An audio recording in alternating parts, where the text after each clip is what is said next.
India से हो और यूएसए, कनाडा, सिंगापुर, दुबई में रहते हो तो आप अपने पैसे को कहाँ इन्वेस्ट करते हो?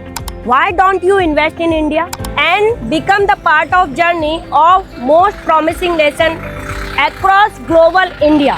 इनफैक्ट रियल एस्टेट का सबसे बड़ा फंड ब्लैकस्टोन भी इंडिया में आ चुका है। They are also investing the growth in story in India. Infrastructure, real estate, stock, ये बहुत सारी चीजें आ चुकी है, लेकिन मेजर ऑफ द पार्ट जो है ना वो रियल एस्टेट के लिए है, ब्लैकस्टोन का इन्वेस्टमेंट के लिए। तो अगर आप बाहर से हैं, बाहर NRI हैं और बाहर रहने लगे हैं इंडिया से बाहर, लेकिन आप इंडिया के हैं तो आप वहाँ रह रहे हैं, यहाँ तक तो ठीक है, लेकिन आप अपनी मनी को यहाँ इन्वेस्ट नहीं कर रहे हैं, ये बिल्कुल भी ठीक नहीं है। कहते हैं अपनी इंडिया को, वैसे भी भारत को बोलते हैं सोने की चिड़िया, तो आप भी यहाँ पर इन्वेस्ट कीजिए और अपने घर में भी सोने की बरसात कीजिए।